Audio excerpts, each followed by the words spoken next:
नमस्कार दोस्तों, आप सभी का स्वागत है एक बार फिर से अपने चैनल भक्ति की शक्ति में। तो दोस्तों, आज हम सुनेंगे गुरुवार व्रत कथा को और जानेंगे इस व्रत के कुछ महत्वपूर्ण नियम। बृहस्पतिवार का दिन भगवान विष्णु को समर्पित है। कहते हैं कि जो व्यक्ति हर गुरुवार भगवान विष्णु की पूजा करता है और गुरुवार की कथा सुनता है, गुरु बृहस्पति की और भगवान विष्णु की कृपा से उनकी सभी परेशानियां दूर हो जाती हैं। लेकिन गुरुवार की व्रत कथा और पूजा के कुछ नियम होते हैं जिनका हमें बड़ी ही सावधानी से पालन करना चाहिए। आइए आप जानते हैं इनके बारे में। गुरुवार व्रत पूजा कथा में कई ऐसी बातें बताई गई हैं जिन्हें मनुष्य को ध्यान पूर्वक अपनाना चाहिए। कहते हैं कि जो व्यक्ति श्रद्धा भाव से गुरुवार को भगवान विष्णु की पूजा करते हैं और गुरुवार व्रत की कथा को कहते और सुनते हैं, उनकी गरीबी और कष्ट को भगवान विष्णु दूर करते हैं। मंत्र उच्चारण के बाद बृहस्पतिवार व्रत की कथा पढ़ें। यह इस प्रकार है कि प्राचीन समय की बात है। भारतवर्ष में एक राजा राज्य करता था। वह बड़ा प्रतापी और दानी था। वह नित्य गरीबों और ब्राह्मणों की सेवा सहायता करता था। वह प्रतिदिन मंदिर में भगवान दर्शन करने जाता था, लेकिन यह बात उसकी रानी को बिल्कुल अच्छी नहीं लगती थी। वह ना ही पूजन करती थी और ना ही दान करने में उसका मन लगता था। एक दिन राजा शिकार खेलने वन को गए हुए थे तो रानी और दासी महल में अकेली थी। उसी समय बृहस्पति देव साधु भेष में राजा के महल में भिक्षा के लिए गए और भिक्षा मांगी तो रानी ने भिक्षा देने से मना कर दिया। रानी ने कहा कि हे साधु महाराज, मैं तो दान पुण्य से तंग आ गई हूँ। इस कार्य के लिए मेरे पतिदेव ही बहुत हैं। अब आप ऐसी कृपा करें कि सारा धन नष्ट हो जाए और मैं आराम से रह सकूं। साधु ने कहा, देवी तुम तो बड़ी अजीब हो। धन और संतान से कौन दुखी होता है? इसकी तो सभी कामना करते हैं। पापी भी पुत्र और धन की इच्छा करते हैं। अगर तुम्हारे पास अधिक धन है तो भूखे मनुष्यों को भोजन कराओ, प्याऊ लगवाओ, ब्राह्मणों को दान दो, कुआं, तालाब, बावड़ी, बाग बगीचे आदि का निर्माण कराओ, मंदिर, पाठशाला, धर्मशाला बनवाकर दान दो, निर्धनों की कुंवारी कन्याओं का विवाह कराओ, साथ ही यज्ञ आदि कर्म करो, अपने धन को शुभ कार्य में खर्च करो। ऐसे करने से तुम्हारा नाम परलोक में सार्थक होगा एवं स्वर्ग की प्राप्ति होगी। लेकिन रानी पर उपदेश का कोई प्रभाव नहीं पड़ा। वह बोली, महाराज मुझे ऐसे धन की आवश्यकता नहीं जिसे मैं अन्य लोगों को दान दूं, जिसको रखने और संभालने में ही मेरा सारा समय नष्ट हो जाए। अब आप ऐसी कृपा करें कि सारा धन नष्ट हो जाए तथा मैं आराम से रह सकूं। साधु ने उत्तर दिया कि यदि तुम्हारी ऐसी ही इच्छा है तो जैसा मैं तुम्हें बताता हूँ तुम वैसा ही करना। बृहस्पतिवार को घर को गोबर से लीपना, अपने केशों को पीली मिट्टी से धोना, राजा से कहना कि वह बृहस्पतिवार को हजामत बनवाए, भोजन में मांस मदिरा खाना और कपड़ा धोबी के यहाँ धुलने डालना। ऐसा करने से 7 बृहस्पतिवार में ही तुम्हारा सारा धन नष्ट हो जाएगा।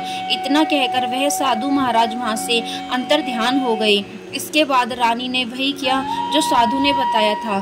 3 बृहस्पतिवार बीते ही थे कि उसका समस्त धन संपत्ति नष्ट हो गया और भोजन के लिए राजा रानी तरसने लगे।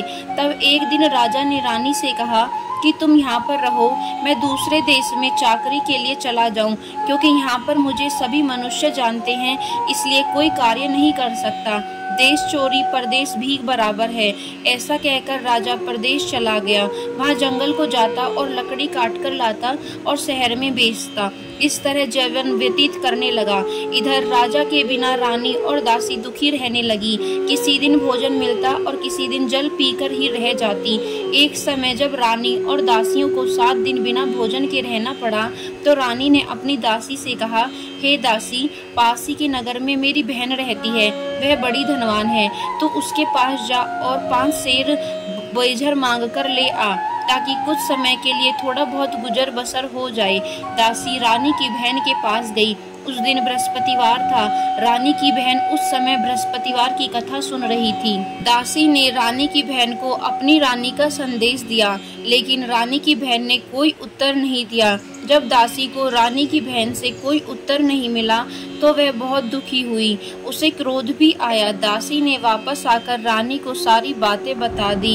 यह सब सुनकर रानी ने कहा कि हे दासी, इसमें उनका कोई दोष नहीं है। जब बुरे दिन आते हैं तब कोई सहारा नहीं, अच्छे बुरे का पता विपत्ति में ही लगता है। जो ईश्वर की इच्छा होगी वही होगा, यह सब हमारे भाग्य का दोष है। यह सब कहकर रानी अपने बुने भाग्य को कोसने लगी। उधर रानी की बहन ने सोचा कि मेरी बहन की दासी आई थी, लेकिन मैं उससे नहीं बोली, इससे वह बहुत दुखी हुई होगी। कथा सुनकर और पूजन समाप्त कर वह अपनी बहन के घर गई और कहने लगी, हे बहन, मैं बृहस्पतिवार का व्रत कर रही थी, तुम्हारी दासी गई, लेकिन जब तक कथा होती है तब तक न उठते हैं न बोलते हैं, इसलिए मैं नहीं बोली। कहो दासी क्यों गई थी? रानी बोली, बहन, हमारे घर अनाज नहीं था। ऐसा कहते कहते रानी की आंखें भर आई। उसने दासियों समेत 7 दिन तक भूखे रहने की बात भी अपनी बहन को बता दी। इसलिए मैंने दासी को तुम्हारे पास 5 सेर अनाज लाने के लिए भेजा था। रानी की बहन बोली, बहन देखो, बृहस्पति देव सबकी मनोकामना पूर्ण करते हैं। देखो, शायद तुम्हारे घर में अनाज रखा हो। पहले तो रानी को विश्वास नहीं हुआ, परंतु बहन के आग्रह करने पर उसने दासी को अंदर भेजा। दासी घर के अंदर गई तो वहां पर उसे एक घड़ा अन्न से भरा मिल गया। उसे बड़ी हैरानी हुई। उसने बाहर आकर रानी को बताया। दासी रानी से कहने लगी, हे रानी, जब हमको भोजन नहीं मिलता तो हम व्रत ही तो करते हैं, इसीलिए क्यों ना इनसे व्रत और कथा की विधि पूछ ली जाए, हम भी व्रत क्या करेंगे। दासी के कहने पर रानी ने अपनी बहन से बृहस्पतिवार व्रत के बारे में पूछा। उसकी बहन ने बताया, बृहस्पतिवार के व्रत में चने की दाल, गुड़ और मुनक्खा से भगवान विष्णु का केले की जड़ में पूजन करें। उस दिन एक ही समय भोजन करें। भोजन में पीले खाद्य पदार्थ का सेवन जरूर करें, इससे गुरु भगवान प्रसन्न होते हैं, अन्न, पुत्र और धन का वरदान देते हैं, साथ ही सभी मनोकामनाएं पूर्ण करते हैं। व्रत और पूजन की विधि बताकर रानी की बहन अपने घर लौट आई। रानी और दासी दोनों ने निश्चय किया कि बृहस्पति देव भगवान का पूजन जरूर करेंगी। 7 रोज बाद जब बृहस्पतिवार आया तो उन्होंने व्रत रखा।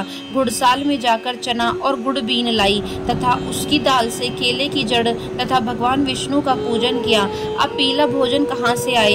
दोनों बड़ी दुखी हुई, परंतु उन्होंने व्रत किया था, इसीलिए बृहस्पति देव भगवान प्रसन्न थे।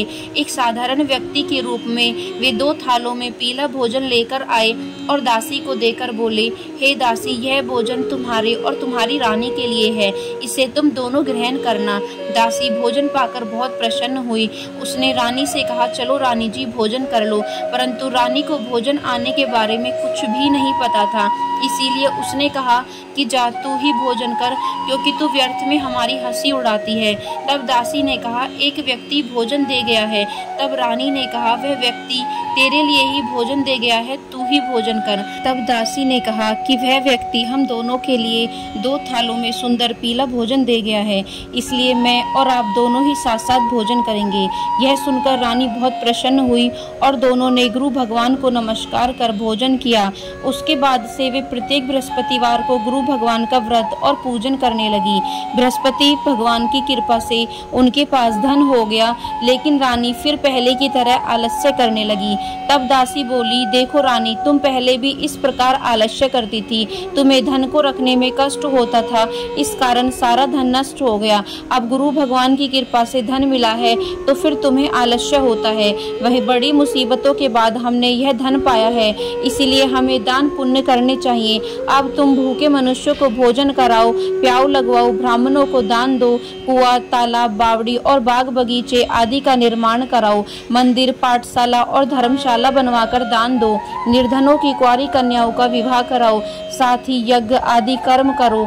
अपने धन को शुभ कार्यों में खर्च करो, जिससे तुम्हारे कुल का यश बढ़े और स्वर्ग की प्राप्ति हो और पितृ प्रसन्न हो।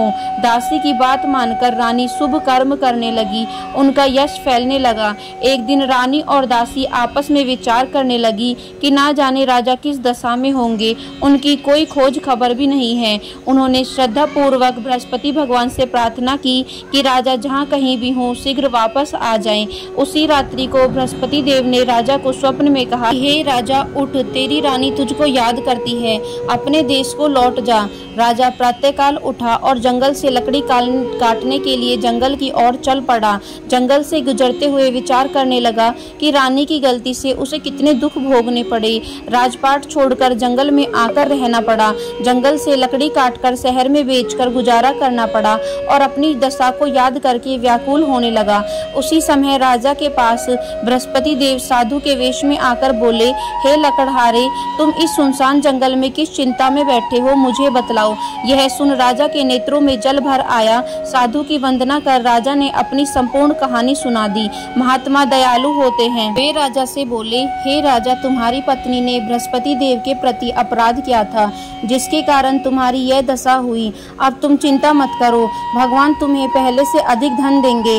देखो, तुम्हारी पत्नी ने बृहस्पतिवार का व्रत शुरू कर दिया है। अब तुम भी बृहस्पतिवार के व्रत में चने की दाल, गुड़ और मुनक्खा से भगवान विष्णु का केले के वृक्ष की जड़ में पूजन करना तथा दीपक जलाकर कथा सुनना। उस दिन एक ही समय भोजन करना, लेकिन भोजन में पीले खाद्य पदार्थों का सेवन जरूर करना। भगवान तुम्हारी सब मनोकामनाओं को पूर्ण करेंगे। साधु की बात सुनकर राजा बोला, हे प्रभु, लकड़ी बेचकर तो इतना पैसा बचता नहीं जिससे भोजन के उपरांत कुछ बचा सकूं। मैंने रात्रि में अपनी रानी को व्याकुल देखा है। मेरे पास कोई साधन नहीं जिससे उसका समाचार जान सकूं। फिर मैं कौन सी कहानी कहूँ, यह भी मुझको मालूम नहीं है। साधु ने कहा, हे राजा, मन में बृहस्पति भगवान के पूजन व्रत का निश्चय करो। वे स्वयं तुम्हारे लिए कोई राह बना देंगे। बृहस्पतिवार के दिन तुम रोजाना की तरह लकड़ियां लेकर शहर में जाना। तुम्हें रोज से दोगुना धन मिलेगा, जिससे तुम भली भांति भोजन कर लोगे तथा बृहस्पति देव की पूजा का सामान भी आ जाएगा। राजा ने ऐसा ही किया और उसको मनोवांछित फल की प्राप्ति हो गई। इस प्रकार जो भी यह कथा पढ़ता या सुनता है, उसके सभी मनोरथ पूर्ण होते हैं। तो दोस्तों, ये थी गुरुवार व्रत कथा। यदि वीडियो आपको पसंद आई हो तो चैनल को सब्सक्राइब करना बिल्कुल ना भूलें और वीडियो को लाइक एंड शेयर जरूर करें।